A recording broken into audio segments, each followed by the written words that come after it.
સરસવા પૂર્વ ગામે જીવંત વીજ તારા પડતા એક મૂંગા પશુનું કરંટ લાગતા મોત. ફતેપુરા તાલુકાના સરસવા પૂર્વ ગામે ખેતરમાં પશુઓ ચારતા હતા ત્યારે થ્રી ફેઝની વીજ લાઇન તાર તૂટી પડતા એક બળદનું મોત. ફતેપુરા તાલુકાના સરસવા પૂર્વ ગામમાં પશુઓ ચરતા હતા ત્યારે થ્રી ફેઝ વીજ તાર તૂટતા એક બળદનું મોત નીપજ્યું. પશુના મોતથી પશુપાલક પરિવાર શોકમાં મુકાઈ ગયો હતો. ઘટનાની જાણ થતાં વીજ વિભાગની ટીમ અને પશુ દવાખાનાની ટીમ અને સુખસર પોલીસ સ્ટેશને જાણ કરતાં સુખસર પોલીસ પણ ઘટના સ્થળે દોડી આવી હતી.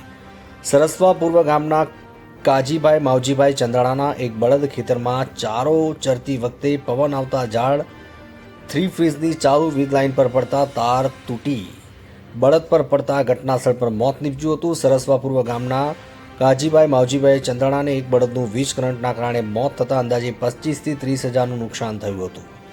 વીજ તંત્રની બેદરકારીને કારણે વીજ લાઇન પર આવતા ઝાડને કારણે આવી ઘટનાઓ ઘટતી હોય છે અને આ જીવંત વીજ તારા કોઈ મનુષ્ય ઉપર પડ્યો હોત તો જીવ ગુમાવી દીધો હોત.